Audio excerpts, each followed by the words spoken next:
ओ लाल मेरी पथ रखियो भला झूले लालन, ओ लाल मेरी पथ रखियो भला झूले लालन।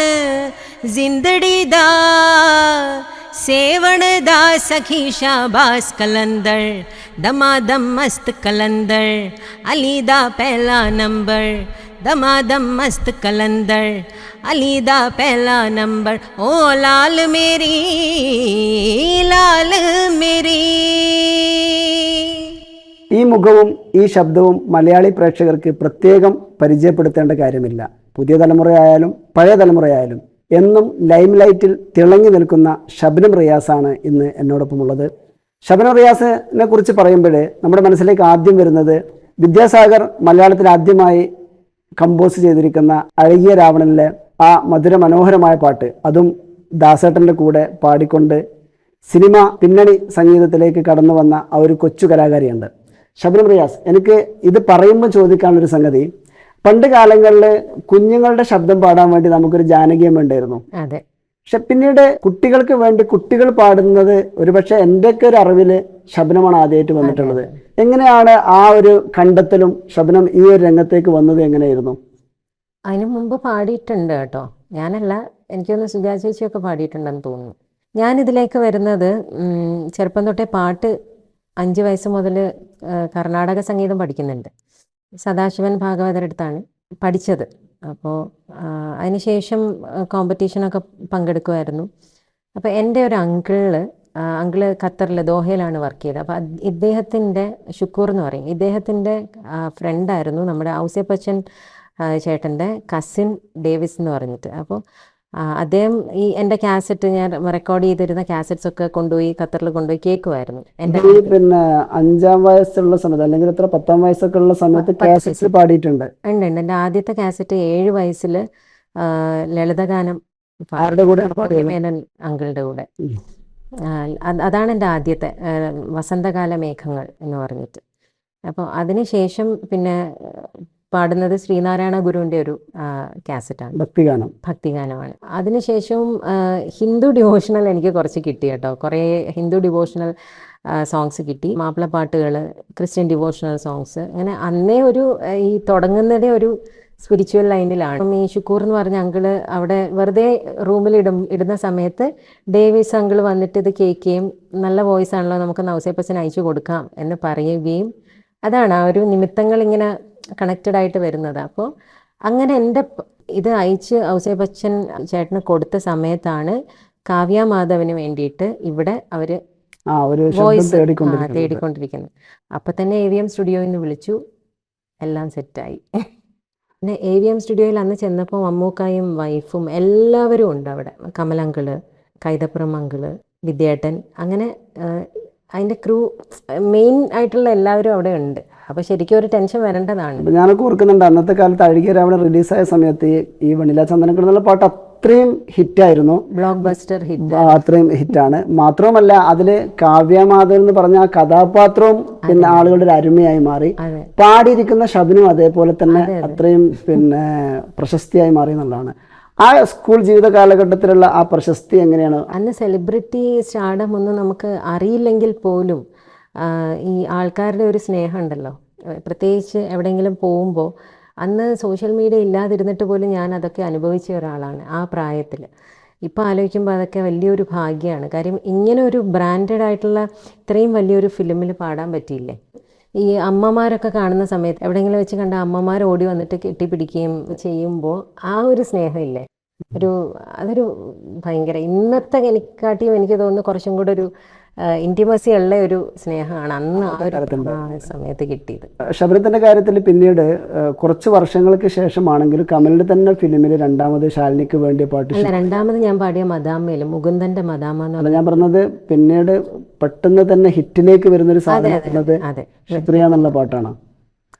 അത് അതിലേക്ക് എത്തിപ്പെട്ടത് ഇതിന്റെ ഭാഗമായിട്ടാണോ? അത് ശരിക്കും സ്റ്റേറ്റ് യൂത്ത് ഫെസ്റ്റിവലിന് ലൈറ്റ് മ്യൂസിക്കിന് എനിക്ക് ഫസ്റ്റ് ഉണ്ടായിരുന്നു. അത് വിളിച്ച് പറഞ്ഞപ്പോഴാണ് ഇങ്ങനെ അങ്കിള് പറഞ്ഞത് ഒരു സർപ്രൈസ് ഉണ്ട് എന്ന് പറഞ്ഞിട്ട് പിന്നെ വിളിക്കുന്ന ഈ സോങ് പാടാനാണ്. ഈ സോങ് ഇതേപോലെ വളരെ ആപ്റ്റായി. അത് മാത്രമല്ല ടീനേജ് സിംഗറിന്, മറ്റേത് കൊച്ചുകുട്ടിക്കാണ് പാടിയത്. അപ്പോൾ ശുക്രിയ എന്ന് പറയുമ്പോൾ ശാലിനിക്ക് നായികയ്ക്ക് വേണ്ടിയിട്ട് പാടുന്നു എന്ന് പറയുമ്പോൾ അത് ഒരു വല്ലാത്ത അപ്പോൾ സ്കൂളിലുള്ള ഒരു അനുഭവം എന്താണ്? സ്കൂളിലെ ലെറ്റേഴ്സ് ഒക്കെ വരുമായിരുന്നു എനിക്ക്. ലെറ്റേഴ്സ് എല്ലാം വരുന്ന സ്കൂളിലായിരുന്നു. ഈ പിന്നെ ഒരു ലെറ്റർ എനിക്ക് ഇപ്പോഴും ഉണ്ട്. പൊട്ടിച്ചപ്പോൾ ക്ലാസ്സിൽ വന്നിട്ട് അപ്പോൾ എന്നോട് സിസ്റ്റർ പറയും പൊട്ടിക്കാൻ പാടില്ല, വീട്ടിൽ കൊണ്ടുപോയിട്ടേ പൊട്ടിക്കാൻ പാടില്ല. പക്ഷേ ക്ലാസ്സിൽ അറിയാമല്ലോ ഗേൾസ് ഹൈസ്കൂളാണ്. ഞാനൊരു ലെറ്റർ നമ്മളിങ്ങനെ പൊട്ടിച്ച് ഫുള്ളിങ്ങനെ മറ്റേ തൂവൽ, കളേർഡ് ആയിട്ടുള്ള തൂവൽ ഇങ്ങനെ പറന്നു പോലും. അതൊക്കെ ഒരു വലിയ അനുഭവമായിരുന്നു ആ സമയത്ത്, ആ ഒരു പ്രായത്തിൽ. മറുപടി ചെയ്തായിരുന്നോ അന്നത്തെ ലെറ്റേഴ്സ്? ഇല്ല, ആരാന്നറിയില്ല. എബിന്ന് വെച്ചിട്ടാണ്, മറ്റേ നിറത്തിലെ എബിന്ന് വെച്ചിട്ടാണ് എഴുതുന്നത്, ആരാന്നറിയില്ല. അങ്ങനെ കുറെ പടം റിലേറ്റ് ചെയ്തുകൊണ്ടുള്ള രീതിയിലുള്ള ഒരു പ്രതികരണം. പിന്നീട് കുറച്ച് പാട്ടുകൾ കൂടി സിനിമയിലൊക്കെ പാടിയെങ്കിലും സിനിമയിൽ തന്നെ നിലനിൽക്കാൻ തോന്നിയിട്ടില്ല. പിന്നീട് സംഗീതം ഒരു ഗൗരവത്തിലുള്ള വിഷയമായി എടുത്ത് പഠിച്ചു. അങ്ങനെ ഒരു മേഖലയിലേക്ക് പോകാൻ എന്തായിരുന്നു കാരണം? സിനിമ എന്നുള്ളത് പണ്ട് മുതലേ ഇപ്പം ഗാനങ്ങൾ കേൾക്കുന്നതാണെങ്കിൽ പോലും ഒരു പ്രോപ്പർ ഫിലിമി മ്യൂസിക് എന്നുള്ളതിൽ ആയിരുന്നില്ല. കുറച്ചൊക്കെ എൻ്റെ ഫേവറേറ്റ് സോങ്സ് ഒക്കെ പണ്ട് ഞാൻ കേൾക്കുന്നത് നമ്മുടെ കൊളോണിയൽ കസിൻസിൻ്റെ ഒക്കെ ഒറിജിനൽസ് ഉണ്ട്, ഫ്യൂഷൻസും ഗസൽ ഫ്യൂഷൻസും ഖവാലീസ് അങ്ങനെയൊക്കെയാണ്. എങ്ങനെയൊക്കെയോ എൻ്റെ കയ്യിൽ എത്തപ്പെടും. നേരത്തെ പറഞ്ഞ അങ്കിള് കൊണ്ടുവരും ഈ ഉറുദു ഹിന്ദി ഖവാലീസൊക്കെ. ആരാ പാടുന്നതെന്നൊന്നും അന്ന് അറിയില്ല, അത് കേട്ടുകൊണ്ടിരിക്കുക. അത് കേൾക്കുമ്പോൾ ഒരു നമുക്ക് നമ്മളുമായിട്ട് ചേരുന്ന എന്തോ ഒരു സംഭവം ഇങ്ങനെ കിട്ടുന്ന പോലെ തോന്നും. അതിനോടൊരു അഡിക്ഷൻ വന്നു. ഫിലിം മ്യൂസിക് പൊതുവെ അന്ന് ഒക്കെ കുറവാണ്. BA മ്യൂസിക് കർണാട്ടിക് എടുത്തു, കുഞ്ഞുനാളിലെ കാസറ്റുകളിൽ പാടുന്ന അങ്ങനെയൊക്കെ ആണെങ്കിൽ തന്നെയും ഫിലിമിൽ ഇത്രയും ചെറിയ നാളിൽ തന്നെ അവസരം കിട്ടി. അത് തുടർന്ന് പോകാൻ മനസ്സനുവദിക്കാത്തതുകൊണ്ടായിരുന്നോ അല്ലെങ്കിൽ അവസരം വരാതെ ഇരുന്നോണ്ടോ? അവസരം വരാതിരുന്നിട്ടില്ല കേട്ടോ. കാര്യം ഇന്നത്തെ അത്രയും ഗായകരില്ല. അപ്പോൾ തന്നെ ആലോചിക്കാമല്ലോ എത്രത്തോളം അവസരങ്ങൾ വന്നിരുന്നു എന്നുള്ളത്. ചിത്ര ചേച്ചി, സുജാ ചേച്ചി എന്നൊക്കെ പറയുന്നത് ഒരു എപ്പോഴും അവൈലബിൾ ആയിട്ടുള്ള ഒരു സിംഗേഴ്സ് ആയിരുന്നില്ല അന്ന് അവരേ ഉള്ളൂ. പിന്നെ ഉള്ളത് രാധിക ചേച്ചി, ശ്രീകുട്ടൻ ചേട്ടൻ്റെ കൂടെ MG ശ്രീകുമാർ അദ്ദേഹത്തിൻ്റെ കൂടെ ഷോസ് ചെയ്യുന്ന രാധിക ചേച്ചിയാണ്. പിന്നെ ഒരു സിംഗറായിട്ട് വരുന്നത് ഞാനാണ്. അപ്പോൾ മലയാളി സിംഗർ. അതെ, അപ്പോൾ നമ്മളാണ് അവൈലബിൾ ആയിട്ടുള്ളത്. അപ്പോൾ ഈസി അവൈലബിൾ എന്ന് പറയില്ലേ, അപ്പോൾ അങ്ങനെ പാടി ഒരുപാട് എബ്രോഡൊക്കെ അമേരിക്കയിലും ഒക്കെ ഒരുപാട് ഷോസ് ചെയ്തിട്ടുണ്ട്. ഓൾമോസ്റ്റ് ഓൾ സിംഗേഴ്സുമായിട്ട് പാടാനുള്ള ഭാഗ്യം കിട്ടിയിട്ടുണ്ട്. പിന്നെ അവാർഡ് കിട്ടിയിട്ടുണ്ട്, ഫിലിം ക്രിറ്റിക്സ് അവാർഡ്, നമ്മുടെ ടെലിവിഷൻ ബെസ്റ്റ് ഫീമെയിൽ സിംഗർ എന്നുള്ളത്. M ജയചന്ദ്രൻ അദ്ദേഹത്തിൻ്റെ നിഴലുകൾ എന്ന് പറയുന്ന ഒരു ഹൊറർ സീരിയലിൻ്റെ ടൈറ്റിൽ സോങ്ങിന് കിട്ടിയിട്ടുണ്ട്. പിന്നെ അതിന് തന്നെ ദൃശ്യ അവാർഡും കിട്ടി. അങ്ങനെ കുറേ നല്ല മൊമെൻറ്റ്സ് ഉണ്ടായിരുന്നു ആ ഒരു സമയത്ത്. അതിന് ശേഷമാണ് ഏഷ്യാനെറ്റ് പ്ലസ് ഒക്കെ വന്ന സമയം. പിന്നെ ജീവൻ TV സ്വരമാലിക അങ്ങനെ കുറച്ച് ഷോസ് ചെയ്തുകൊണ്ട് ഇരിക്കുന്ന സമയത്താണ് മാരേജ് സെറ്റായതും. അത് കഴിഞ്ഞിട്ടും ഷോസൊക്കെ ചെയ്യുന്നുണ്ടായിരുന്നു. എനിക്ക് ശബനമായിട്ട് പെട്ടെന്ന് റിലേറ്റ് ചെയ്യാൻ പറ്റുന്നൊരു സംഗതി, സാധാ ഒരു സിംഗർ എന്നതിനേക്കാൾ അപ്പുറം ഇപ്പോൾ കൈവെക്കുന്നൊരു മേഖലയാണ്. മലയാളത്തിൽ ഒരുപക്ഷെ ഇന്ത്യയിലെന്ന് തന്നെ പറയാം, സ്ത്രീകൾ അത്രയും കടന്നു വരാത്ത ഖവാലി എന്ന് പറഞ്ഞൊരു സൂഫി സംഗീത ധാരയിലേക്കാണ് ശബനം കടന്നു വന്നിട്ടുള്ളത്. രണ്ട് സംഗതി എനിക്കറിയാനുള്ളത്. ഒന്ന്, ഇത്രയും സ്റ്റാർഡത്തിൽ നിലനിൽക്കുന്നത്, ഇപ്പം തന്നെ പറഞ്ഞു, ഒരുപാട് TV ഷോസ് ചെയ്തു, വിദേശ രാജ്യങ്ങളടക്കം ലെജൻഡായിട്ടുള്ള ആളുകളുടെ കൂടെ വേദി പങ്കിട്ടു. അപ്പോൾ അങ്ങനെ ഒന്നും ഒരു സാധ്യത ഇല്ലാത്തൊരു മേഖലയിലേക്ക് പെട്ടെന്ന് വഴിമാറി പോയി എന്ന് നമുക്ക് തോന്നും. പക്ഷേ ശബന പറയുന്നത് നേരത്തെ എത്തത്തിലുള്ളത് ഇതാണ് എന്ന് പറഞ്ഞു. അതിൻ്റെ ഒരു വഴി എങ്ങനെയാണെന്ന് അറിയണം. നമ്മളുടെ ഒരു വഴി നമ്മൾ തിരിഞ്ഞു നോക്കുമ്പോൾ ഇതായിരുന്നു എന്ന് മനസ്സിലാക്കുന്ന കുറേ ഇൻസിഡൻസ് ലൈഫിലുണ്ടാവുകയും ഞാനിങ്ങനെയാണല്ലോ ചിന്തിച്ചുകൊണ്ടിരുന്നത്, അല്ലെങ്കിൽ എൻ്റെ ഒരു രീതി ഇങ്ങനെ, എൻ്റെ സ്പിരിച്വൽ, എൻ്റെ ഡിവോഷൻ ഇതാണല്ലോ, അല്ലെങ്കിൽ ഇങ്ങനെയാണല്ലോ എൻ്റെ ഒരു സ്പിരിച്വലിസം എന്നൊക്കെ ഞാൻ ചിന്തിച്ച് തുടങ്ങേണ്ടി വന്ന ചില സാഹചര്യങ്ങളുണ്ട്. അങ്ങനെയാണ് സൂഫി മ്യൂസിക്കിലേക്ക് വരുന്നത്. എസ്പെഷ്യലി PG കർണാട്ടിക് മ്യൂസിക്കാണ് പഠിച്ചത്, ഗവൺമെൻറ് വിമൻസിൽ ട്രിവാൻഡ്രം. ആ സമയത്ത് നമുക്കൊരു ഡെസേർട്ടേഷൻ ചെയ്യണം, തീസീസ് ഡിസർട്ടേഷൻ ചെയ്യാനുണ്ടല്ലോ എക്സാമിന്. അപ്പോൾ അതിൻ്റെ ടോപ്പിക്ക് എൻ്റെ ടോപ്പിക് എന്ന് പറയുന്നത് സൂഫി മ്യൂസിക്കായിട്ടാണ് ഞാൻ എടുത്തത്. കാര്യം എനിക്ക് എന്തെങ്കിലും ഡിഫറെൻ്റ് ആയിട്ട് ചെയ്യണം എന്നുണ്ടായിരുന്നു. കർണാട്ടിക് മ്യൂസിക്കിലുള്ള ടോപ്പിക്സാണ് പൊതുവേ എല്ലാവരും എടുക്കാറ്. പക്ഷെ എനിക്ക് എന്തെങ്കിലും കാര്യം ഞാനല്ലെങ്കിൽ അത് ആര് എന്നൊരു ക്വസ്റ്റ്യൻ എൻ്റെ ഉള്ളിൽ വന്നു. നമ്മളിൽ ഏൽപ്പിച്ചിരിക്കുന്ന ചില കാര്യങ്ങൾ ഉണ്ടല്ലോ, അതിലൊന്നായിട്ടാണ് എനിക്കിത് ഫീൽ ചെയ്തത്. അങ്ങനെയാണ് ഞാനൊരു അക്കാഡമിക് സ്റ്റെപ്പ് സൂഫി മ്യൂസിക്കിൽ എടുക്കുന്നത്. അതിനെടുക്കൊന്ന് ചോദിക്കട്ടെ, ഈ സൂഫി മ്യൂസിക് നിങ്ങൾ ഡിസർട്ടേഷന് വേണ്ടി എടുത്തു എന്നൊക്കെ പറയുമ്പോഴും നിങ്ങളുടെ അതുവരെയുള്ള കാലത്ത് പൊതുജനങ്ങളെ സംബന്ധിച്ച് നിങ്ങൾ സൂഫി ഗാനങ്ങൾ പാടിയതായിട്ട് കണ്ടിട്ടില്ല, അത് ശരിയല്ലേ? എന്നിട്ട് ഡെസർട്ടേഷന് വേണ്ടിയിട്ട് ഡെസർട്ടേഷന് സൂഫി മ്യൂസിക് എടുക്കുകയും അതൊരു ട്രിവാൻഡ്രത്തുള്ള സ്കോളേഴ്സ് ഉണ്ട്, അശുശങ്കർ സാറിനെ പോലെയും നമ്മുടെ അവിടുത്തെ തന്നെ ലിംഗ്വിസ്റ്റിക്സിലെ ഷാനവാസ് സാർ, അങ്ങനെ കുറച്ച് പേര് വളരെ സപ്പോർട്ട് ചെയ്തു. കാര്യം പൊതുവേ ആരും അങ്ങനെ കേൾക്കുമ്പോൾ ഒന്ന് നല്ല ടോപ്പിക്കാണെന്ന് പറഞ്ഞാൽ പോലും സപ്പോർട്ട് ചെയ്യാൻ മടിക്കുന്ന ഒരു ടോപ്പിക്കാണ്. കാര്യം ഇത് സൂഫിസം റിലേറ്റഡ് ആയതുകൊണ്ട് തന്നെ ഒരുപാട് കോൺട്രവേഴ്സീസ് ഉള്ള ഒരു ടോപ്പിക്കല്ലേ. പിന്നെ എടുത്തു പറയേണ്ട ഒരു പേരാണ് സലാഹുദ്ദീൻ അയ്യൂബി. അദ്ദേഹം ഒരുപാട് ഹെൽപ്പ് ചെയ്തിട്ടുണ്ട്. അദ്ദേഹത്തിൻ്റെ റിസർച്ചിൻ്റെ വഴികളിലൂടെയൊക്കെ എന്നെയും പിടിച്ചു നടന്നു എന്ന് പറയാം ഈ ഒരു ഡിസർട്ടേഷൻ സ്റ്റാർട്ട് ചെയ്യാൻ തന്നെ. സൂഫി സംഗീതം സാധാരണ മലയാളി പ്രേക്ഷകരെ സംബന്ധിച്ച് ഒന്ന് ഗസൽ എന്ന് പറയും, മറ്റൊന്ന് ഖവാലി. ഇതിൽ യഥാർത്ഥത്തിൽ ഏതാണ് സൂഫി? സൂഫി മ്യൂസിക് എന്ന് പറയുന്നത് സൂഫി കലാംസ് നമ്മൾ എന്തിൽ അപ്ലൈ ചെയ്യുന്നോ അതാണ്. എക്സ്റ്റസി ഓഫ് ഡിവോഷൻ ഉണ്ടല്ലോ, അല്ലെങ്കിൽ ഒരു സ്പിരിച്വാലിറ്റിയുടെ അതിൻ്റെ ഒരു എക്സ്പ്രഷനാണ് ത്രൂ മ്യൂസിക്. ആ ഒരു എക്സ്പ്രസ് ചെയ്യുന്ന നമ്മൾ മ്യൂസിക്കിൽ കൂടെ നമ്മളുടെ ആ ഒരു എക്സ്റ്റസി ഓഫ് ഡിവോഷൻ എക്സ്പ്രസ് ചെയ്യുന്നതാണ് സൂഫി മ്യൂസിക് എന്ന്. അതാണോ ഖവാലി? അതിൻ്റെ ഒരു ആപ്ലിക്കേഷനാണ് ഖവാലി. മ്യൂസിക്കിൽ ഇതിൻ്റെ പാറ്റേൺസ് പറയുമ്പോൾ ഖവാലിയും വരുന്നുണ്ട്, നമ്മുടെ ഗസൽ ഫോമിൽ വരുന്ന കാഫി എന്ന് പറയുന്നതാണ് കുറച്ചും കൂടെ ഒരു സ്ലോ മോഡിൽ വരുന്നത്, ആബിദ പർവീനൊക്കെ പാടുന്ന. കാഫി എന്നുള്ളത് അമീർ ഖുസ്രു ആണ് അതിൻ്റെ പിതാവായിട്ട് നമ്മൾ കണക്ക് കൂട്ടുന്നത്. കാഫി, ഗസൽ, ഖവാലി. ഗസൽ എന്നുള്ളത് ഇപ്പോഴും സൂഫിയിലല്ല. അതിപ്പോൾ ഗസലിൽ വരുമ്പോൾ അതിൻ്റെ അർത്ഥം വരുന്നത് ജീവാത്മാവും പരമാത്മാവും അല്ല, മനുഷ്യർ തമ്മിലുള്ള പ്രണയവും വിരഹവും ഒക്കെയല്ലേ ഗസലിൽ പ്രതിപാദിക്കുന്നത്, ഗസലിൻ്റെ ലിറിക്സിൽ പ്രതിപാദിക്കുന്നത്. അതേസമയം അതിനെ നമുക്ക് ജീവാത്മാവും പരമാത്മാവുമായിട്ടുള്ള ഒരു പ്രണയം അല്ലെങ്കിൽ ഒരു ബന്ധം, വിരഹം, പരമാത്മാവിലേക്ക് അടുക്കാനുള്ള ജീവാത്മാവിൻ്റെ ഒരു വ്യഗ്രത, ഇതൊക്കെ വരുന്ന ലിറിക്സ് വരുമ്പോൾ അത് നമുക്ക് ആ ഒരു സ്ലോ മോഡിൽ വരുമ്പോൾ കാഫി എന്നുള്ള ഒരു ഫോർമാറ്റിലാണ് വരുന്നത്. അതേ സമയത്ത് ഖവാലിയിൽ ദ്രുതഗതിയിലുള്ള ഒരു ചടുലമായ ഗാനാലാപന രീതിയാണ്, വേറൊരു തലം തന്നെയാണത്. ഖവാലി എന്ന് പറയുമ്പോൾ അറബിയിലെ കൗല് എന്നുള്ള ഒരു പദത്തിൽ അത് ദൈവത്തിന്റെയും പ്രവാചകന്റെയും ഒക്കെ ഉദ്ധരണികളോ ശബ്ദങ്ങളോ ഒക്കെയാണ് ഖവാലുകളായി വരുന്നത്. അപ്പോൾ ഇത് ദ്രുതഗതിയിൽ പാടണം. പാടുന്ന പാട്ടുകാരെന്നെ ചില സമയത്ത് നിശബ്ദരായി പോവാറുണ്ട്. അപ്പോൾ യഥാർത്ഥത്തിൽ അവർ പാടുന്നത് ആസ്വാദകരെ ആസ്വദിപ്പിക്കാൻ വേണ്ടിയാണോ അല്ലേ എന്നുള്ളതാണ് ചോദ്യം. ഞാൻ എൻ്റെ കൺസെപ്റ്റിൽ പറയാനാണെങ്കിൽ ഞാൻ പാടുന്നത് എനിക്ക് വേണ്ടിയിട്ടാണ്, എൻ്റെ കോൺവെർസേഷനാണ്. ഞാനിപ്പോൾ ഒരിടത്ത് പാടുമ്പോൾ ഞാൻ ആരോടാണോ അടുക്കാൻ, ഏത് ശക്തിയോടാണോ, ഞാൻ എല്ലാവരെയും കൂടെ ചേർത്ത് പറയും, ഈ ഒരു മതത്തിനായിട്ടുള്ളതല്ല സൂഫിസം, അതുകൊണ്ട് പറയുന്നതാണ്. ഏത് ശക്തിയാണോ ഞാൻ പ്രണയിക്കുന്നത് അല്ലെങ്കിൽ അടുക്കണം എന്ന് ഞാൻ ആഗ്രഹിക്കുന്നത്, ഞാൻ ഉൾക്കൊണ്ടിരിക്കുന്നത് ഏത് ശക്തിയിലാണോ അത് ആ ശക്തിയുമായിട്ടുള്ള എൻ്റെ ഒരു കോൺവെർസേഷനാണ്. ഞാൻ ചോദിക്കുന്നത്, ഖവാലി കേൾക്കാൻ വരുന്ന സാധാരണ ആസ്വാദകർ അങ്ങനെ ഒരു ആസ്വാദനം ഉണ്ടോ, അതല്ലെങ്കിൽ ഈ സൂഫി ധാരയിൽ ലയിച്ചിട്ട് ആ ഒരു സ്പിരിച്വൽ മൂഡിലാണ് ഇത് കേൾക്കേണ്ടത്? രണ്ട് രീതിയിലും എടുക്കാം. നമുക്കൊരു സെക്യുലർ ഫോർമാറ്റിൽ വേണമെങ്കിൽ ഇപ്പോൾ അങ്ങനെ കേൾക്കുന്നവരുണ്ടല്ലോ, യങ്സ്റ്റേഴ്സൊക്കെ ഇതിലേക്ക് അട്രാക്റ്റഡ് ആയിട്ട് വരുന്നതിന്, ഈ സൂഫിസത്തിലേക്കൊക്കെ അട്രാക്റ്റഡ് ആയിട്ട് ഒരു സ്പിരിച്വാലിറ്റിയിലേക്ക് അട്രാക്റ്റഡ് ആയിട്ട് വരുന്നതിന് മുമ്പ് അവരെങ്ങനെ വരുന്നു, ഈ ഒരു സംഗീതത്തിൻ്റെ ഒരു അതിൽ നിന്നുള്ള ഒരു അട്രാക്ഷൻ, ടെംപ്റ്റേഷൻ കൊണ്ട് വരുന്നവരുണ്ട്.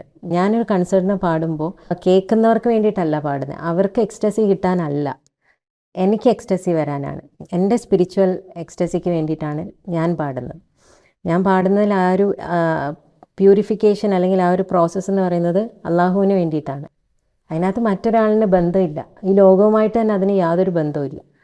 അത് കേട്ട് ആ ഔട്ട്പുട്ട് എന്താണോ വരുന്നത് അത് കേട്ട് കേൾവിക്കാരന് അതിൽ നിന്നും ഒരു എക്സ്റ്റസി ഉണ്ടാവുന്നെങ്കിൽ അതിൽ സന്തോഷം. അതേസമയത്ത് ഖവാലി പാടുന്ന സമയത്ത് പ്രേക്ഷകർ അല്ലെങ്കിൽ സദസ്സിലിരിക്കുന്ന ആളെയും കൂടി കൂട്ടിയിട്ട് പാടുക എന്നുള്ളൊരു സംഗതി ഉണ്ടല്ലോ. കൂട്ടിയിട്ട് പാടുന്നതല്ല, അവർ ചേർന്ന് പാടി പോകുന്നതാണ്. അവർ യാദൃച്ഛികമായിട്ട് ഇതിലേക്ക് വരുന്നത്. നമ്മൾ ഈ വേളിംഗ് ഡർവിഷ് എന്ന് പറയില്ലേ, സൂഫിയിലേക്ക് ഇറങ്ങുന്നത്, അതെ വേളിംഗ് ഡർവ്, അതെ, അത് ശരിക്കും അറിയാണ്ട് ചെയ്യേണ്ടതാണ്. അതൊരിക്കലും എൻ്റെ ഒരു അത് പഠിച്ചിട്ട് ചെയ്യുന്നവരൊക്കെ ഉണ്ട്, പഠിപ്പിക്കുന്ന സ്ഥലങ്ങളുണ്ട്, പഠിപ്പിക്കുന്നവരുണ്ട്.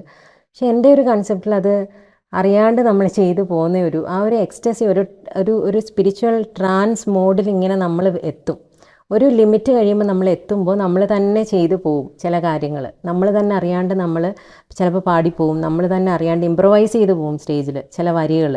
അതാണ് ശരിക്കും റിയൽ ആയിട്ടുള്ള ഒരു എക്സ്റ്റസി എന്നുള്ള വാക്കാണ് മെയിൻ. ഒരു ഉന്മാദാവസ്ഥയാണ്. സോഷ്യൽ മീഡിയയിലൊക്കെ വൈറലായി നിൽക്കുന്ന 2 പാട്ടുകാരികൾ നമ്മൾ നൂറാൻ സിസ്റ്റർ. അതെ, അപ്പൊ അവരുടെ പാട്ട് കണ്ടിട്ട് എന്താ ഭ്രാന്താവസ്ഥയിൽ പാടുന്നുള്ള രീതിയിൽ ഓരോരുത്തര് അവര് പറയുന്ന മറ്റുള്ള ആളുകൾ കൊടുക്കുന്ന കമന്റുകൾ യഥാർത്ഥത്തിൽ എന്താണത്? അങ്ങനെ ഒരു സ്പിരിച്വൽ എക്സ്റ്റസി പോയവർക്ക് ഒരിക്കലും അവരെ കളിയാക്കാൻ പറ്റില്ല. കാര്യം അവർ ചിലപ്പം അത് തന്നെ കാണിക്കുന്നത് അവരുടെ ലിമിറ്റഡ് ആയിരിക്കാം. അവർ കൺട്രോൾ ചെയ്തിട്ട് മാക്സിമം കൺട്രോൾ ചെയ്തിട്ടുള്ളതായിരിക്കും അത്രയും വരുന്നത്. മനസ്സിലായില്ലേ? ഒരു പക്ഷേ ആ ഒരു എക്സ്റ്റസിയിലാണ് അവരത് ചെയ്തു പോകുന്നത്. അതാണ് ഞാൻ പറഞ്ഞത്, നമുക്കറിയാൻ പറ്റില്ല നമ്മൾ എന്തൊക്കെ കാണിക്കും. ആ ഒരു എക്സ്റ്റസി വന്നു കഴിഞ്ഞാൽ, സ്പിരിച്വൽ എക്സ്റ്റസി എന്ന് പറഞ്ഞാൽ ഞാൻ അനുഭവിച്ചിടത്തോളം ഞാൻ പറയാം, എനിക്ക് തോന്നുന്നു ഒരു ഇൻടോക്സിക്കേറ്റഡ് ആയിട്ടുള്ള ഒരു അവസ്ഥയെന്ന് പറയുന്നത്, നമ്മൾ ഈ കുത്തുറാത്തീബ് എന്നൊക്കെ പറയില്ലേ, അതൊക്കെ പണ്ടത്തെയാണ് ഞാൻ പറയുന്നത്. ഇപ്പോഴത്തെ ഈ ബിസിനസ് രീതിയിലുള്ള സംഭവമല്ല ഞാൻ പറയും. ഇപ്പം ആൾക്കാരെ കാണിക്കാൻ വേണ്ടിയിട്ട് സ്വയം കുത്തുന്ന അതൊന്നും അല്ല ഞാൻ പറയുന്നത്. അന്ന് പഴയ കുത്തുറാത്തീബ് ഇതുണ്ടായ സമയത്തുള്ളതുണ്ടല്ലോ, നമ്മൾ മതിമറന്നിട്ട് ചെയ്യുന്ന കാര്യങ്ങൾ. അപ്പോൾ അത് എല്ലാം സെയിമാണ്. ഒരു സ്പിരിച്വൽ എക്സ്റ്റസിക്ക് അപ്പുറമുള്ള ഒരു ഉന്മാദാവസ്ഥ ഇല്ലെന്നാണ് എനിക്ക് പറയാനുള്ളത്. അതൊരു വല്ലാത്ത അവസ്ഥയാണ്. A.R. റഹ്മാൻ്റെ ചില പാട്ടുകളൊക്കെ ഖവാലി സ്റ്റൈലിൽ വന്നതിന് ശേഷം ഞാൻ പറയാറുണ്ട്, നമ്മുടെ രവീന്ദ്രനൊക്കെ ഒരു സെമി ക്ലാസിക് പാട്ടുകൾ സിനിമയിലെടുത്തതിന് ശേഷം ക്ലാസിക് പാട്ടുകളോട് ശ്രോതാക്കൾക്കുണ്ടായ ഇഷ്ടം പോലെ തന്നെയാണ് A.R. റഹ്മാൻ ഖവാലി സോങ്ങുകൾ സിനിമയിലെടുത്ത സമയത്ത് ആളുകൾക്ക് തോന്നിയൊരു താല്പര്യം. അതിൻ്റെ പുറത്ത് നമ്മുടെ മലയാളക്കരയിൽ പോലും ഒരുപാട് സൂഫി സംഗീതജ്ഞർ അല്ലെങ്കിൽ ഖവാലി ഗായക സംഘങ്ങൾ വന്നിട്ടുണ്ട്. ശബരത്തിനെ സംബന്ധിച്ച് ചോദിക്കുമ്പോഴേ ഒരു ബിസിനസ്സായിട്ടോ അല്ലെങ്കിൽ ഒരു പെർഫോമിങ് രീതിയിൽ കാണിക്കുന്നതിനപ്പുറം ഇതൊരു സ്പിരിച്വൽ ലൈഫും കൂടിയാണ് ശബനത്തിൻ്റെ. ശബന ഒരു സൂഫി ജീവിതം നയിക്കുന്ന ഒരാളാണ്. യഥാർത്ഥത്തിൽ എന്താണ് ഈ സൂഫി ജീവിതം? ഒരു മുസ്ലിമായി ജനിച്ചു. ശബനം എന്ന് പറഞ്ഞ വ്യക്തിക്ക് ദൈവം എന്ന് പറഞ്ഞാൽ അള്ളാഹു ആണ്, പ്രവാചകനായിട്ട് മുഹമ്മദ് നബിയുണ്ട്. എന്നാൽ ഇതേ ഒരു സൂഫി ധാര ഒരുപക്ഷെ ഹിന്ദു മതത്തിലും ക്രിസ്തു മതത്തിലും ഒക്കെ ഉണ്ടാവും. പിന്നെ മീരാബായി ഞാൻ തന്നെ അത് നമ്മളെ കൺസേർട്ടിൽ 3-ാമത്തെയോ 4-ാമത്തെയോ സോങ് സാസൂക്കി മാലയാണ് പാടുന്നത്. അപ്പം ഞാൻ ചോദിക്കുന്നത്, ഇതെങ്ങനെ നമ്മൾ ക്ലാസിഫൈ ചെയ്യാൻ പറ്റുന്നുള്ളതാണോ? അപ്പം മതത്തിനിവിടെ യാതൊരു പ്രാധാന്യവും ഇല്ല എന്നാണ് പറയുന്നത്. ഞാനൊരു കാര്യം ചോദിച്ചോട്ടെ, നമ്മൾ സംസാരിക്കും, നമ്മൾക്കൊക്കെ പേരിടുന്നിടത്തു നിന്നല്ലേ മതം തുടങ്ങുന്നേ? തീർച്ചയായിട്ടും അല്ലേ? ഇപ്പം എൻ്റെ പേര് ശബ്നം എന്ന് ഞാൻ ഇട്ടതല്ല, എൻ്റെ ഉമ്മായും വാപ്പായും ഇട്ടതാണ്. അവിടുന്ന് എൻ്റെ മതം തുടങ്ങി അല്ലേ? അപ്പം ആ ഒരു മതം എന്താണോ അതാണ് ഞാൻ പറഞ്ഞത്. മതത്തിൽ അടിസ്ഥാനമാക്കിയിട്ട് തന്നെയാണ് ഞാൻ മുമ്പോട്ട് പോകുന്നത്. പിന്നെ അതിലുള്ള ഒരു സ്പിരിച്വാലിറ്റി എന്ന് പറഞ്ഞാൽ എൻ്റെ അള്ളാഹു അല്ലെങ്കിൽ എൻ്റെ ആ ഒരു അൾട്ടിമേറ്റ് എനർജി എന്ന് പറയുന്നത് അള്ളാഹുവാണ്. പ്യൂരിഫിക്കേഷൻ പ്രോസസ്സ് ഉണ്ട്. നമ്മൾ കുട്ടിയായിട്ട് ജനിക്കുമ്പോൾ നമ്മൾ മനസ്സും എല്ലാം വളരെ നിഷ്കളങ്കമായിരിക്കും അല്ലേ? പിന്നെ നമ്മൾ വളർന്ന് ഈ സൊസൈറ്റി അല്ലെങ്കിൽ സോഷ്യൽ എലമെൻസും എല്ലാം ഇങ്ങനെ പല പല ആൾക്കാർ അങ്ങനെ വരുമ്പോൾ നമ്മുടെ മനസ്സിലുള്ള ആ ഒരു പ്യൂരിഫൈഡ് ആയിട്ടുള്ള ഒരു കുട്ടിത്തം എന്നുള്ളത് ഡൈല്യൂട്ടഡ് ആയിട്ട് പോവും. ഇതിനെ നമ്മൾ ഒരു പോയിന്റ് നമ്മളിങ്ങനെ പ്യൂരിഫൈഡ് ആയിട്ട് തിരിച്ച് പിടിച്ചുകൊണ്ട് വന്ന് മാക്സിമം പ്യൂരിഫൈഡ് ആക്കി, പ്യൂരിറ്റി എന്ന് പറയുന്ന ഒരു സഫ് എന്ന് പറയുമല്ലോ, ആ പ്യൂരിറ്റിയാണ് ശരിക്കും. ദൈവം എന്ന് പറയുന്നത്, അള്ളാഹു എന്ന് പറയുന്നത് തന്നെ, അല്ല ഒരു എനർജി എന്ന് പറയുന്ന ടോട്ടൽ പ്യൂരിഫൈഡ് ആയിട്ടുള്ള ഒരു സംഭവമാണല്ലോ. ട്രൂത്താണ്, സത്യമാണ്. സത്യത്തിലേക്ക് നടന്ന് നീങ്ങുക എന്നുള്ളതാണ് സത്യം, അല്ലെങ്കിൽ ആ ഒരു മോസ്റ്റ് പ്യൂരിഫൈഡ് ഫോമിലേക്ക് നീങ്ങുക എന്നുള്ളതാണ്. അപ്പോൾ അവിടെ എന്ത് സംഭവിക്കുന്നു എന്ന് വെച്ചാൽ, ഞാൻ എന്നുള്ളത് ഇല്ലാണ്ടായിട്ട് ദൈവം മാത്രമാകുന്നു. ഖദീജ, A.R. റഹ്മാൻ്റെ മകള്, വളരെ നല്ലൊരു സിംഗറും അറിയാമല്ലോ, ഭയങ്കര ഫേമസ് ആയിട്ടുള്ള, പ്രത്യേകിച്ച് സൂഫി ഗാനങ്ങളൊക്കെ ഇഷ്ടപ്പെടുന്ന ഒരാളാണ്. അപ്പോൾ ഖദീജ എന്നെ വിളിക്കുകയും അപ്രിഷ്യേറ്റ് ചെയ്യും, എൻ്റെ ഒരു സ്റ്റൈൽ ഓഫ് സിംഗിങ് ഇഷ്ടമാണെന്നൊക്കെ പറയുകയും 1-2 ക്ലാസ്സസും ഞാൻ എടുത്തു കൊടുത്തിട്ടുണ്ട് ഓൺലൈനായിട്ട്. സ്വന്തമായിട്ട് സ്ത്രീകളെ മാത്രം വെച്ചുകൊണ്ടുള്ള ഖവാലി ഗ്രൂപ്പിനെ തന്നെ ഉണ്ടാക്കിയെടുത്തു. ലയാലി സൂഫിയ എന്ന് പേരിട്ടിട്ട്. എന്താണ് ആ പേരുകൊണ്ട് ഉദ്ദേശിച്ചത്? പിന്നെ ഇങ്ങനെ ഒരു ട്രൂപ്പ് ഉണ്ടാക്കി കേരളത്തിൽ വിജയിപ്പിച്ചെടുക്കാം, അത്രയും ധൈര്യം എന്നതൊക്കെ എങ്ങനെയാണ്? അങ്ങനെ കേരളത്തിൽ എന്നുള്ളത് ഒരു പോയിന്റ് ആയിരുന്നില്ല എനിക്ക്. നമ്മൾ കേരളത്തിൽ സൂഫി മ്യൂസിക്കിനെ കുറിച്ച് ഒരുപാട് തെറ്റിദ്ധാരണകളുണ്ട്. പണ്ടും ഉണ്ട്, ഇപ്പോഴും ഉണ്ട്. കുറേ കോൺട്രവേഴ്സീസ് ഉണ്ട്. സൂഫിസമേ ഒരു വലിയ കോൺട്രവേഴ്സി ആയിട്ട്, ക്വസ്റ്റ്യൻ മാർക്കായിട്ടൊക്കെ നിൽക്കുകയാണ് ഇപ്പോൾ കേരളത്തിൽ. അപ്പോൾ സൂഫി മ്യൂസിക് കേരളത്തിൽ ഡെവലപ്പ് ചെയ്യണം എന്നൊരു വല്ലാത്തൊരു ആഗ്രഹം മനസ്സിലുണ്ട്. അതിൽ നിന്നുമാണ് ഈ ലയാലി സൂഫിയ വരുന്നത്. അതുമാത്രമല്ല, ഞാൻ ബുക്ക് റിലീസ് ചെയ്തു, സൂഫി മ്യൂസിക് എന്ന് പറഞ്ഞിട്ട്. ആ ഡിസർട്ടേഷൻ കഴിഞ്ഞപ്പോൾ തന്നെ, PG കഴിഞ്ഞപ്പോൾ തന്നെ TM കൃഷ്ണ അദ്ദേഹമാണ് കേരള യൂണിവേഴ്സിറ്റിയുടെ ഒരു ഫംഗ്ഷന് വെച്ചിട്ട് സൂഫി മ്യൂസിക് എന്നുള്ള ബുക്ക് എൻ്റെത് റിലീസ് ചെയ്യുന്നത്. അപ്പോൾ അതിനുശേഷം കേരള യൂണിവേഴ്സിറ്റിയിൽ തന്നെ ലെക്ചർ ഡെമോൺസ്ട്രേഷൻ സൂഫി മ്യൂസിക്കിൻ്റെ അതിനെന്നെ വിളിച്ചു. അന്നാണ് ശരിക്കും ആദ്യമായിട്ട് ഞാൻ ലെക്ചർ ഖവാലി ഡെമോൺസ്ട്രേറ്റ് ചെയ്ത് പാടുന്നത്. അവിടുന്ന് കിട്ടിയ ഒരു ധൈര്യമാണ് എനിക്ക് പിന്നെ നമുക്ക് ബാൻഡായിട്ട്. കാര്യം അതുവരെ എനിക്ക് ഖവാലി പാടാൻ പറ്റുമോയെന്നോ അല്ലെങ്കിൽ പാടാൻ പറ്റുമോയെന്നല്ല, നമുക്കിതൊന്ന് ഫ്ലറിഷ് ചെയ്തെടുക്കാൻ പറ്റുമെന്നുള്ള കാര്യം ഇവിടെ അധികം അറിയില്ലല്ലോ, അങ്ങനൊരു തോട്ടില്ലായിരുന്നു. അതിനുശേഷം പിന്നെ ഈ ബാൻഡ് ഫോം ചെയ്ത സമയത്തും നിർബന്ധം ഉണ്ടായിരുന്നു ഗേൾസ് തന്നെ വേണം എന്നുള്ളത്. അപ്പം അങ്ങനെ, കാര്യം ട്രഡീഷണൽ ഫോമിൽ ഇപ്പോൾ നൂറാൻ സിസ്റ്റേഴ്സ് എടുത്ത് നോക്കിക്കഴിഞ്ഞാലും അത് അവരുടെ ഒരു ഫോമിലാണ് അവർ പാടുന്നത്. ഇപ്പോൾ നസ്രത്ത് സാബൊക്കെ ഫോളോ ചെയ്ത് വന്നിരുന്ന ഒരു ഖവാലി പാറ്റേൺ ഉണ്ട്. ഒരു മെയിൻ സിംഗർ ഇംപ്രവൈസ് ചെയ്യുക, ബാക്കിംഗ് കോ സിംഗേഴ്സ് ഇരുന്നിട്ട് റിപ്പീറ്റ് ചെയ്തിട്ട് പാടിക്കൊണ്ടിരിക്കുക. അപ്പോൾ അതിലുള്ള ഒരു കാര്യം എന്ന് പറഞ്ഞാൽ അവിടെ തന്നെ ഒരു ട്രാൻസ് സ്പിരിച്വാലിറ്റി നമുക്ക് കിട്ടും. ഇങ്ങനെ ഇവരെ റിപ്പീറ്റ് ചെയ്ത് പാടിക്കൊണ്ടിരിക്കുമ്പോൾ തന്നെ നമ്മൾ വേറൊരു തലത്തിലേക്ക് എത്തും. അതാണ് ഞാൻ പറഞ്ഞത്, അവിടെ നമുക്ക് ഈ മെയിൻ സിംഗറിന് ഇംപ്രവൈസ് ചെയ്യാൻ പറ്റും, നമ്മൾ തന്നെ അറിയാണ്ട് ഇംപ്രവൈസ് ചെയ്ത് പോകും. ഒരു ലൈവ് ഖവാലി കേൾക്കുന്ന ഒരു പ്രേക്ഷകന് അയാൾക്ക് എന്താണ് ഇന്ന് കിട്ടുക? എനിക്ക് അനുഭവം ഉള്ളത്, ഒരുപാട് പേര് നമ്മുടെ പ്രോഗ്രാം നിശാഗന്ധിയിൽ കേട്ടിട്ട് അത് ഇന്ന മതം എന്നൊന്നുമില്ല, അവർക്കൊരു സ്പിരിച്വൽ എക്സ്റ്റസി കിട്ടിയെന്ന് എനിക്ക് മെസ്സേജ് ചെയ്യുകയും അവരുടെ ഫേസ്ബുക്കിൽ കൂടെ ഇങ്ങനെ ലയാലി സൂഫിയയുടെ പ്രോഗ്രാമിൽ നിന്നും അവർക്കൊരു സ്പിരിച്വൽ എക്സ്റ്റസി അല്ലെങ്കിൽ ഒരു സ്പിരിച്വൽ മോഡിലേക്ക് അവർക്ക് പോകാൻ പറ്റി എന്നും അവർ എഴുതി ഒക്കെ ഇടുന്ന അവസ്ഥകൾ ഉണ്ടായിട്ടുണ്ട്. അപ്പം അത് തന്നെ വലിയൊരു കാര്യമല്ലേ. ഈവൻ നമ്മൾ അവർക്ക് വേണ്ടിയിട്ടല്ല പാടുന്നതെങ്കിൽ ഇപ്പോൾ നമ്മൾക്ക് വേണ്ടിയിട്ടാണ് പാടുന്നതെങ്കിൽ പോലും പ്രേക്ഷകനാണത്. ചിലപ്പോൾ അവർക്ക് വേണ്ടി എനിക്ക് അവർക്ക് വേണ്ടി പാടാൻ പറ്റില്ല ഒരിക്കലും, കാര്യം അവരുടെ സ്പിരിച്വാലിറ്റി എനിക്ക് അറിയില്ല. ഇപ്പോൾ ഇതില് മനസ്സിലാക്കേണ്ട ഒരു പ്രധാന സംഗതി, ഈ ഖവാലി അല്ലെങ്കിൽ സൂഫി സംഗീതം പാടുന്ന ആളുകൾ പ്രേക്ഷകരെയോ ശ്രോതാക്കളെയോ ആനന്ദിപ്പിക്കാൻ വേണ്ടി അല്ല പാടുന്നത്. മറ്റെല്ലാ പാട്ടുകളും പാടുന്നത് ഇതാണ്.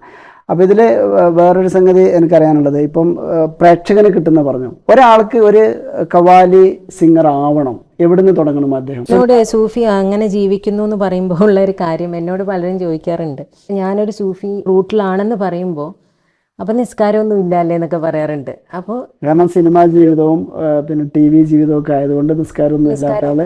പിന്നെ സാധാരണ നമ്മൾ മുസ്ലിം സ്ത്രീയെ കാണുന്നത് ഫുൾമുഖമൊക്കെ ഒരു ഇഴ പോലും കാണിക്കാൻ പാടില്ല എന്നുള്ളത്, ആ രീതിയിലുള്ള വിമർശനങ്ങളായിരിക്കും വന്നിട്ടുണ്ട്. അതൊക്കെ ഇഷ്ടം പോലെ വരാറുണ്ട്. ചാനലിൽ ഇരിക്കുന്നതിന് തന്നെ പ്രശ്നങ്ങൾ ഫേസ് ചെയ്തിട്ടുണ്ട്. നമുക്ക് അൾട്ടിമേറ്റ്ലി ഒരാളെന്നുള്ളത്, അള്ളാഹു എന്നുള്ളത് മാത്രമേ ഞാൻ നോക്കാറുള്ളൂ. ആദ്യകാലങ്ങളിലൊക്കെ ഈ റബീഉൽ അവ്വൽ വരുന്ന സമയത്ത് പ്രവാചകന്റെ പ്രകീർത്തന ഗാനങ്ങളൊക്കെ പാടാറുള്ളത് ആണുങ്ങളാണ്. ഇപ്പം ഈ അടുത്ത കാലത്ത് തന്നെ ശബ്ദത്തിന്റെ പേര് ഗാനങ്ങൾ, അതിന്റെ വിമർശനങ്ങളൊക്കെ അതെ സ്ത്രീകൾക്ക് പാടാൻ പറ്റുമോ എന്നുള്ള ചോദ്യം വരെ വന്നിട്ടുണ്ട്. അള്ളാഹു എനിക്ക് പാടാനൊരു ശബ്ദം തന്നിട്ടുണ്ടെങ്കിൽ അത് അള്ളാഹുവിനെ പ്രകീർത്തിച്ച് പാടാൻ തന്നെയാണ് എന്നാണ് ഞാൻ കരുതുന്നത്. എനിക്ക് പാടാം. തലയിൽ തട്ടമിടുന്ന കാര്യം പറയാനാണെങ്കിൽ ഇപ്പോൾ ഒരു സൂഫികളും മറ്റുള്ളവരുടെ കാര്യം നമ്മൾ നോക്കേണ്ട കാര്യമില്ല. എന്നാൽ തന്നെയും ഇപ്പോൾ ആബിദ പർവീൺ ആയിക്കോട്ടെ, ഏത് സൂഫി ഫീമെയിൽ സിംഗേഴ്സിനെ എടുത്താലും അവരാരും തട്ടമിടുന്ന ആൾക്കാരല്ല, തട്ടമിട്ട് പാടുന്നവരുമല്ല. പിന്നെ നമുക്ക് നമ്മുടേതായിട്ടുള്ള സ്പിരിച്വാലിറ്റി, ഡിവോഷൻ, നമ്മളെ അള്ളാഹുവിനെ മാത്രം നോക്കിയാൽ മതി എന്നാണ് എൻ്റെ ഒരു കാഴ്ചപ്പാട്. അപ്പോൾ നിങ്ങളുടെ പാരമ്പര്യ വഴിയിൽ ആരെങ്കിലും സൂഫി സംഗീതവുമായിട്ടോ അല്ലെങ്കിൽ സൂഫിസവുമായി ബന്ധപ്പെട്ട് ആരെങ്കിലും ഉണ്ടോ? ഗ്രേറ്റ് ഗ്രാൻഡ് ഫാദർ ഒരു ഖവാലായിരുന്നു എന്ന് കേട്ടിട്ടുണ്ട്. അതായത് അദ്ദേഹം ഹിന്ദുസ്ഥാനി പഠിപ്പിച്ചിരുന്ന ആളാണ്. ഉമ്മുമ്മയുടെ ഉപ്പുപ്പ വാവാശാൻ ഭാഗവതൻ എന്നായിരുന്നു.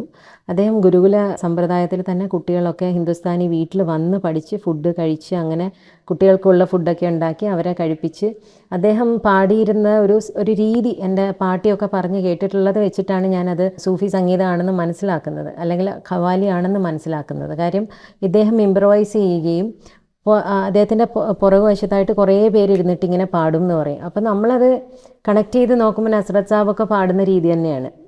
ഞാൻ നേരത്തെ പറഞ്ഞ ആ ഒരു കാര്യത്തിലേക്ക് ഒന്നൊരു ക്ലാരിഫിക്കേഷന് വേണ്ടി വരികയാണ്. നേരത്തെ നൂറ സിസ്റ്റേഴ്സിനെ പറഞ്ഞ പോലെ തന്നെ ഈ ഖവാലി സോങ്ങുകൾ വളരെ ദ്രുതഗതിയിൽ ചടുലമായിട്ട് പാടുമ്പോൾ വികാരങ്ങൾ അത്രയും ഒരു ആർഭാടമായിട്ട് പ്രകടിപ്പിക്കുന്ന രീതിയാണുള്ളത്. പക്ഷെ സ്ത്രീകൾക്ക് അതുകൊണ്ട് തന്നെ ഖവാലി പാടാൻ പറ്റില്ല എന്നാണ് എനിക്ക് തോന്നുന്നത്. കാരണം മലയാളി സ്ത്രീകളൊക്കെ പ്രത്യേകിച്ചും അവർ വികാരങ്ങളെ അടക്കി പിടിച്ചിട്ട് വളരെ സാവധാനം എന്ത് ചെയ്യാറുള്ളൂ, പ്രകടിപ്പിക്കാറുള്ളൂ.